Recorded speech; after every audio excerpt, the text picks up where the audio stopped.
I'm Dean Newland, and welcome to the Business of Intuition, where I coach, facilitate, train, and speak on the hard science and meaningful experience of intuitive leadership in business, so you can make better decisions, forge real connections, and creatively solve problems to amplify your impact and simplify your life. Welcome to the Business of Intuition.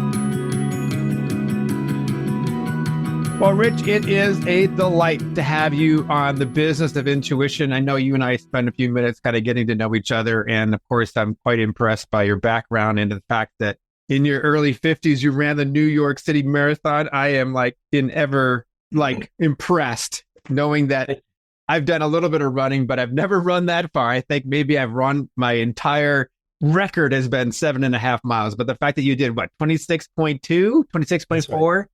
That's great. What was the I know you were started telling me this, but this is the question I forgot to ask you. What was the charity that you were running for again? Oh yeah, great charity, Jar of Hope, and it's for addressing an unsolved disease. There's no cure for it right now. It's Duchenne muscular dystrophy. It affects young boys, and it's a muscle wasting disease. And Jar of Hope, I'll tell you what, Jim Raffone is the dad of the son, Jamesy, who is affected by it. And this guy goes to all ends of the earth to do anything he can to not only raise awareness, but to address finding a cure. I mean, this guy is just an amazing individual. And so he asked me to be a part of his team, the Jar of Hope team, to run the New York City Marathon. And it was all charity-based, so I had to raise money for it, and I gladly did that. Yeah. What an amazing charity. I mean, when I did it in 2016, we might have had 15 to 20 people on the team. I think he goes out now with a team of like 50 or 60 people at the New York City Marathon. And, just kudos to him and all the work that he's doing. But so many giving people have been a part of that cause. And I was really just I thought it was a very special thing for me to participate in. So, of course, I wanted to do it. Well, good for you. Good for giving back. So I guess the topic of our conversation today, Rich, is really about what you would call being a well-balanced leader. And I think that we certainly have heard phrases around work-life balance and making sure that we're not overstressed. And there's certainly a big push towards resilience and agility. And certainly after COVID, we know that the stress levels have become all-time high. And we've got our current Surgeon General by the name of Vivek Murthy was saying that loneliness and stress are now in epidemic levels that have actual physical coefficient issues. That is really, we're in a bad spot. I mean, this is not great. And of course, now we're into an election year. It's 2024 when you and I are having this conversation. There's uncertainty about the market. There's uncertainty about interest rates and who's going to be our president.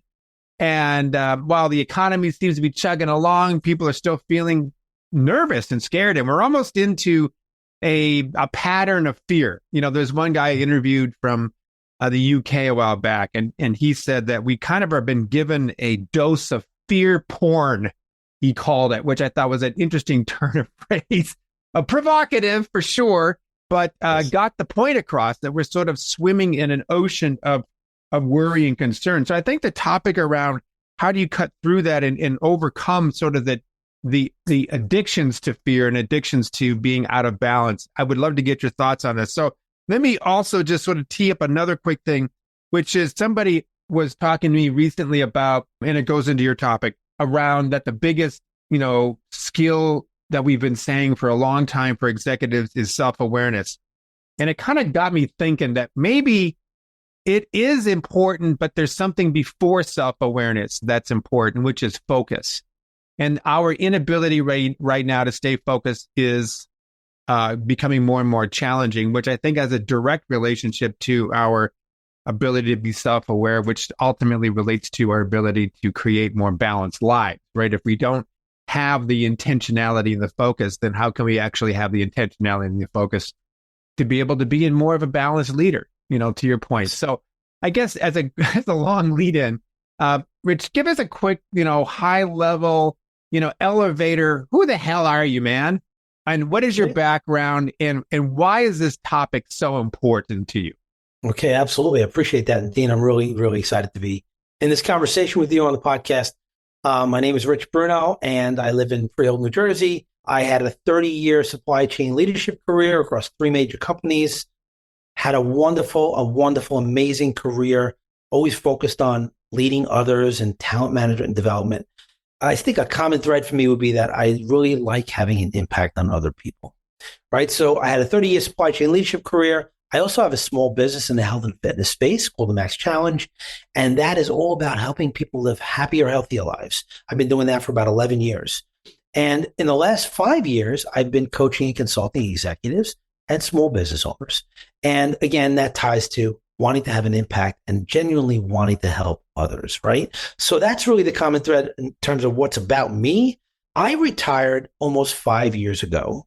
It'll be 5 years in May from Johnson & Johnson, an amazing company. I left an outstanding career working with great people. But I retired because I recognized that the pace I was going at with having a small business as a very active owner-operator for 7 years, my pace was pretty insane, while also raising 3 small children with my wife, right? And so I got to realize just before I turned 55 that the grind was really tough. And I needed to rethink what I was doing and try to improve my quality of life. And that's what drove me to retire from Johnson & Johnson. It was literally 2 weeks after I turned 55. And I did it to take back time. There's only so much time that we get. Yeah. Right? It's finite. And I think that's what gets lost in this whole well-balanced leader concept, which I'm going to get to in a little bit. But I was craving more time. People thought I was crazy. My twins were 14. My youngest daughter was 11. They're like, you're retiring at 55? And I'm like, yeah, I am. And I got to tell you, Dean, I did it with such conviction. Without a doubt, I knew I was doing the right thing because I knew it would improve my quality of life and give me back the time that I was craving. I did everything with my family, but I raced through everything. So now I was going to pump the brakes a little bit, slow down. And you had a phrase, I know on your podcast, you say, I think it's amplify your impact while simplifying your life. That's exactly what I did. I amplified my impact by shifting my focus to my family and my small business without having a lot of plates spinning at the same time. I just slowed things down. And I got to tell you, looking back, absolutely no regrets. I am living my best life. So I focused on my small business and then months later pivoted to getting certified as a John Maxwell coach, speaker, and trainer and started coaching individuals, small businesses, and executives and teams in a lot of different disciplines like workshops, trainings, individual coaching, organizational needs assessments, and many other things. But I'm living a very fulfilled life and everyone has that opportunity. And so that's my pitch to everyone, don't let time pass you by. That's a great point. And you make me think, Rich, about a good friend of mine who lives nearby who also seemed to have the blessing of being able to retire at 55. Some of us who are listening going, hey, that sounds great, man, but I just don't have the financial portfolio to do that. I'm going to have to live for I have to work for another 10, maybe even 15 years just because of lifestyle pressures or the kind of work that I do or my, whatever situation. I just don't have that ability. But the other thing that I think is important that I wanted to ask you was I get into this conversation with my friend a lot, which is he goes, Dan, you should be retiring, man. You should be out there and let's go play golf. And why are you going to work? It's Tuesday. Let's go ski. And I'm going like, yeah, I get it. And I also love what I do. I drippingly love this work, right? And so even if I weren't paid, I would still be doing this stuff. I'd be writing a book. I'd be doing some seminars, whatever. So for me, this kind of work is really fulfilling. And I don't necessarily.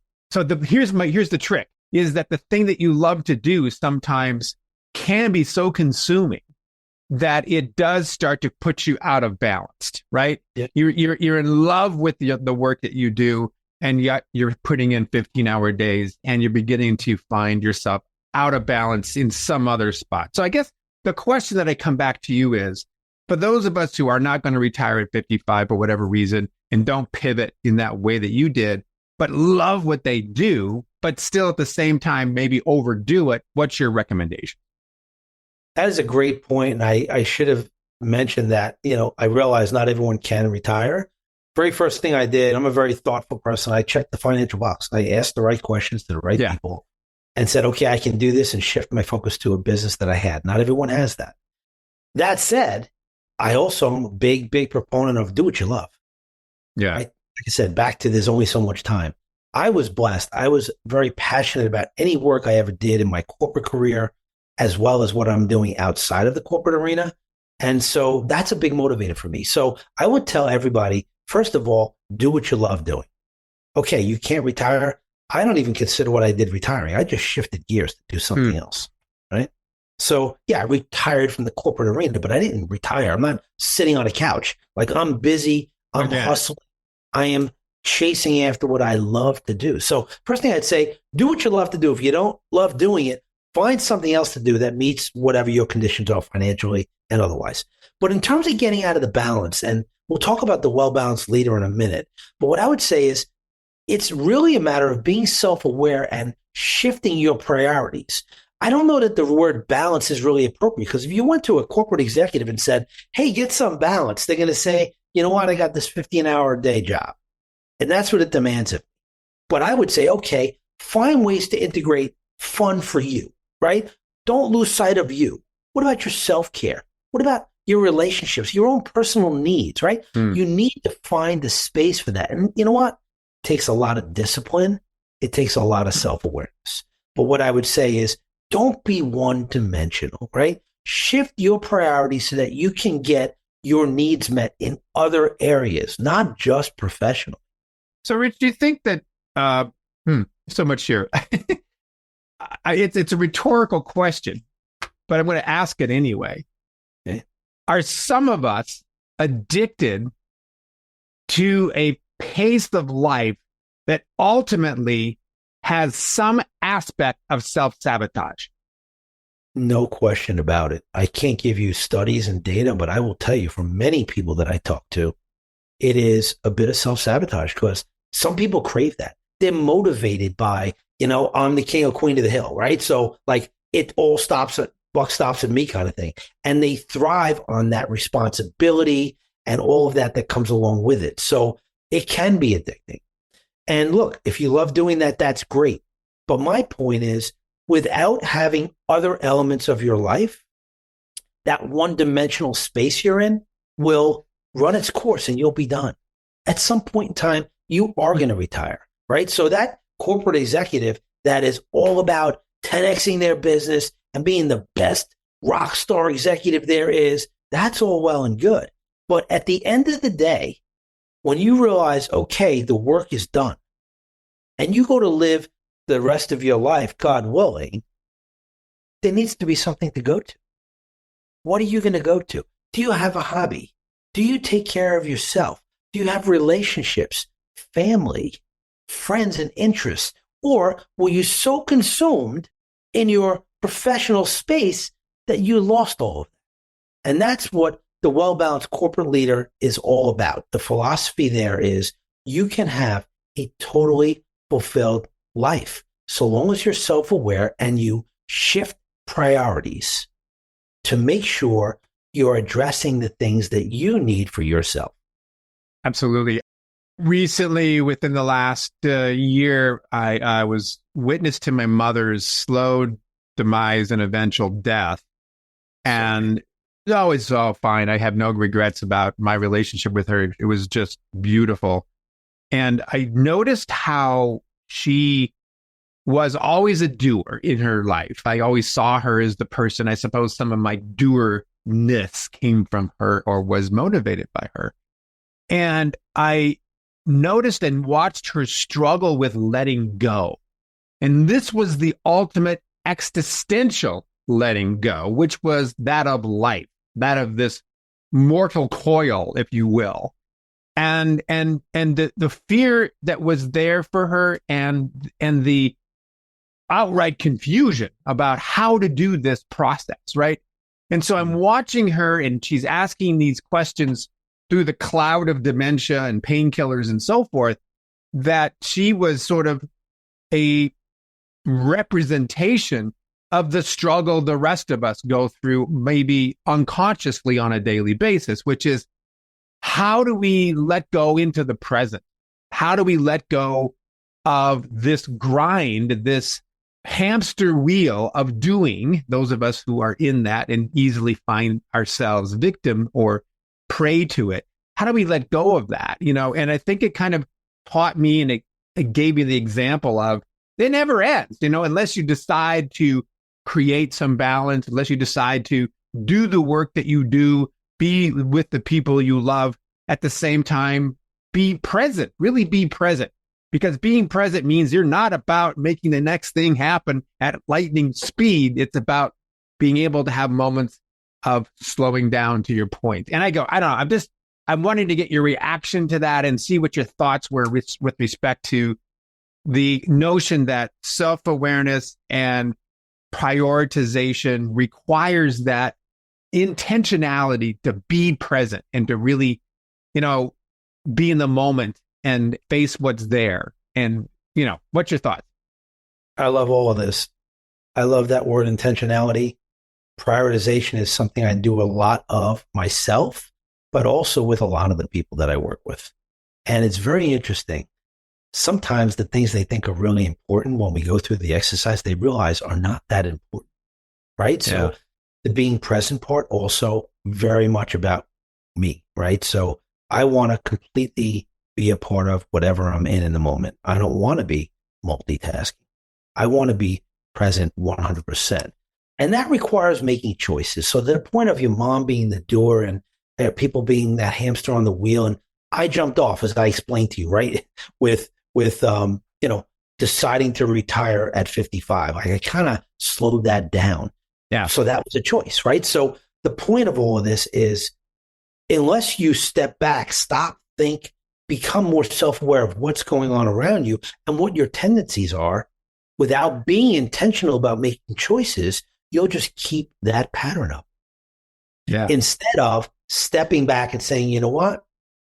My family, my career, my self-care are the three most important things to me. I'm going to make sure my calendar's full of that stuff, right? The intentionality is about what you spend your time on, right? Yeah. So that's it in a nutshell. It's making choices and being intentional about, I'm very much about that. I mean, my calendar is my roadmap. I am such, I was so locked into using my calendar to drive how I spend my time. And for me, that just works. It's very helpful to me, because now I know, okay, I made a conscious decision to spend time on these things. I said earlier in the conversation that we had that time's finite. I'm certainly not someone that wants to waste it, right? And I think that might have even been part of the subconscious, in my subconscious, when I decided to retire. I probably realized, you know what? Look, as we age, we recognize mortality even more, right? Yeah. We don't know how much we have. Absolutely. Right? That is a concept for all of us. Yeah.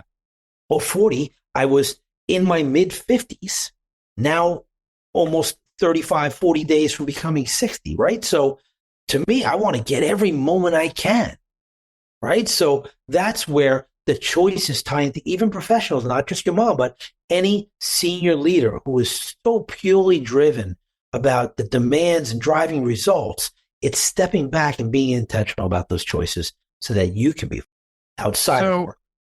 I'm going to, I don't know why I'm bringing in family today. I guess I must be on a family thought.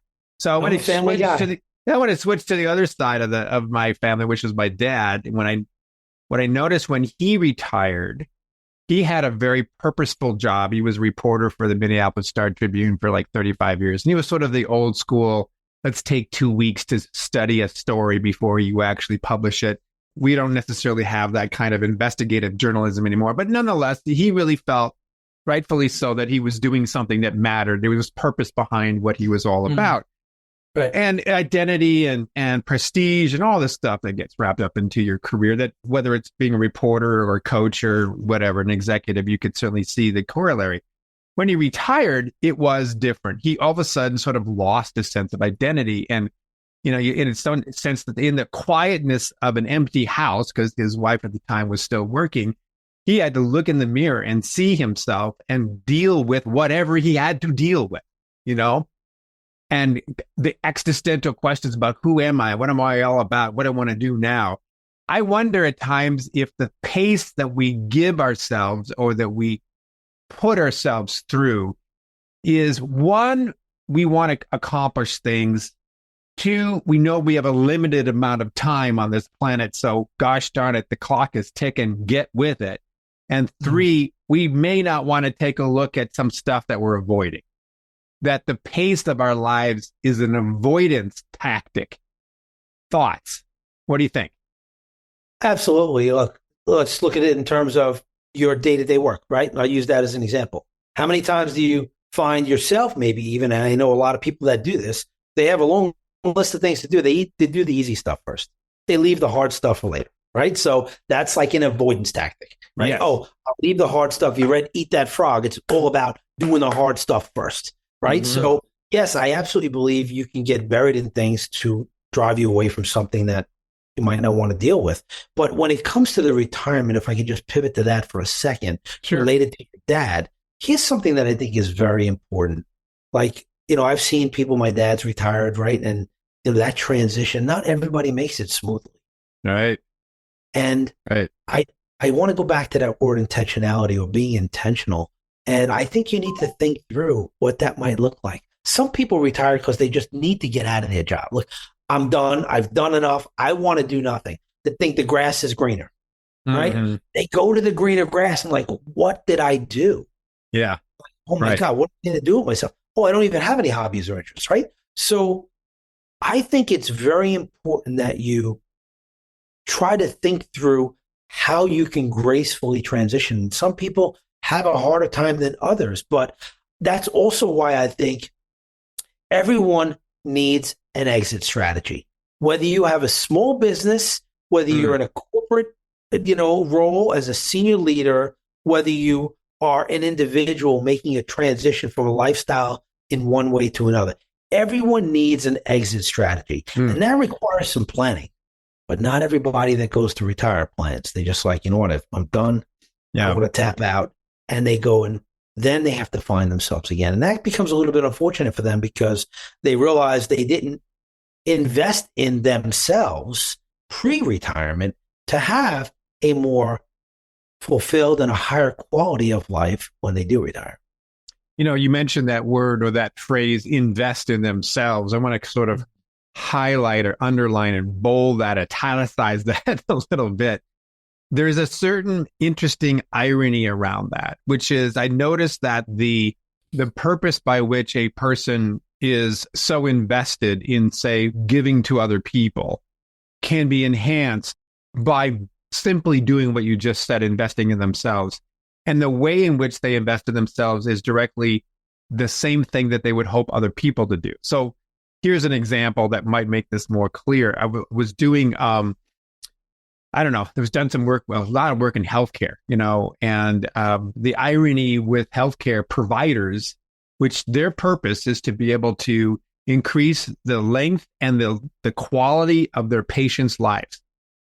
One would say that's probably their main purpose to existence, right? Is to increase the quality and the length of the people's lives. So they're all about creating for their patients this lifestyle around health. Well, the irony is sometimes those healthcare providers are awful at being able to take care of themselves, that they need the product of the product as much as their client does or as their patient does. We've done work with, high-tech companies that are all about connecting people through technology. And you sit down and you say, what's your biggest issue? And they say, we don't feel connected to each other through technology. So there's this interesting sort of like I'm the cobbler, my kid has no shoes, right? I'm a person who's serving other people, but I'm not doing the very thing that I'm doing. I run a team building company, but I have no team. Those sort of ironies, I think, is such a great way for us to be able to learn ourselves to be examples of the product and service we're giving. I 100% subscribe to that. So as a coach and as someone who is trying to influence others, right? I think it's critically important that I walk the talk, right? I need to be able to show, look, I've done this. I can do this. You can do this. Here's how. Let's find the path together, right? Yeah. Using the retirement as an example and translating that to the well-balanced leader. That's exactly what I did, right? I stepped back, assessed. I want to improve the quality of life, my quality of life. I made a choice. I made the change intentionally to get myself to the lifestyle that I wanted, right? I did that. And I want to encourage many others to do that because we just don't know how much time we have. Not to say leave a great job just because, but be in touch with yourself. Be aware of what's going on. And if you have something that's lacking, you need to invest in those areas. And if I could for a second, I want to talk about that term, investing in yourself, because it really plays itself out in this well-balanced corporate leader concept. So just for a second for me to demonstrate, and you can go on my LinkedIn and you can see the visual, but there are 5 slices to a pie, right? Please. Well-balanced leader, right? And one half of the pie is split in half with leadership excellence and time management mastery. Those are clearly focused on the professional aspect, right? Great leadership skills, time management mastery carries over to your personal life as well, obviously, but you need to really have that nailed if you're going to be an effective senior leader, right? So those are the 2 first halves of the pie, right? Or the half of the pie broken into those 2 components. Then there are 3 other components that are divided in the other half of the pie. And they're all about investing in yourself. First one is self-care. I'm going to argue, and I know this because I'm a byproduct of it, self-care, you take care of yourself first. You're the best for everyone else around you, whether it's in your corporate environment, whether it's in your personal life. Self-care, taking care of yourself, that helps you to get mentally and physically well, and that helps you to be more clear and productive and energetic. Self-care is where it's at. So that's one slice of that pie. That's an investment. The next slice is continuous development or improvement. How do I continue to learn, be better, be more effective? That's an investment in yourself. The last piece of that pie is creating your legacy. And that's really one that resonates so much with me. I want to have an impact on other people's lives. That's your legacy. At the end of the day, what are people going to say about you that you did that made a difference in their lives? And that's an investment in you and others. So, Rich, great. I'm writing this down as you're speaking here. So the first half, I had leadership excellence, and the second one, I think, on that side of the pie was something to do with time management. Time management mastery. Time management mastery. Yeah. And there's a lot to that. You could spend many podcast episodes just digging into both of those. I really like this. This is a simple model that I think people can remember. So the right side, again, is around self-care, continuous development, and developing a legacy. It's really interesting you mentioned that, just the idea of self-care being really important, that going back to, you got to take care of the source of your energy. Otherwise, the energy by which you are giving becomes diluted. You know, there's a I think a book called, I don't know, it's Teams at the Top by a guy named John Katzenbach, or maybe I'm misquoting it, but basically he said that from an executive team perspective, who represents marketing, supply chain, human resources, technology, you have the very top level of people who are coming together on that executive team, all of which are leaders of major departments, right? So, but they have their own team at the very top. He said, you have to be able to develop that team, and those people on that team need to see that team as their first team, not the teams they lead, but the team that they're on is their first, most important priority.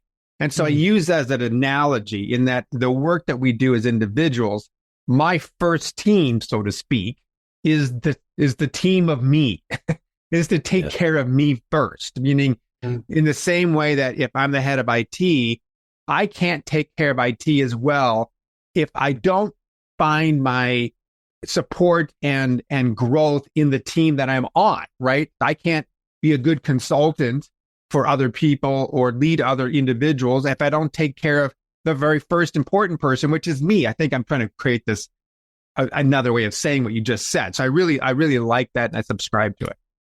Yeah, no doubt. And it is so important. And that is probably one of the biggest pieces as I look at, working with teams and executives and just professionals in general, even people that I do one-on-one coaching with for personal development. What tends to be lacking is them focusing on themselves first. It's an inside-out job. Yeah. It is absolutely an inside-out job. That's and so true. I'm going to be my best at being a dad when I've taken care of myself to the point where I can bring my whole self to them. My wife, my friends, my family. It's true. And so I have been practicing this for many, many years. I know it works. There is a solution that's driven by the chemicals in your brain that drive all of this, if you want to go to the analytics of it. But without getting really technical about it, self-care is your first stop, and then everything else flows. So when you think of the well-balanced corporate leader, the person that invests in themselves and their self-care is most physically and mentally strong and able to bring their whole self to their team, to their organization, etc. I'm seeing this great connection here. So you go back to your model, leadership excellence and time management on one side, and then investing in self-care, continuous development, and legacy on the other side. I realize how important that time management piece is to the right side, because what is difficult, he's like, all right, it's audience. So true. His head is going up and down. I must have hit a chord here. But essentially what I've noticed is that if we don't schedule the time for self-care, if we don't say every Friday between 8 and 9 is mine for developing myself, or if I don't schedule time for going to the gym or schedule time to be with my family, those things don't happen because we are always pushed upon by other outside forces to do other things because we become doers versus beers. And so I think that time management piece is a critical part around self-care. We have to put it in our calendars, and we have to get into an unconscious habit to do this stuff. Because at the first point, you might feel, I'm not used to doing this. This feels weird.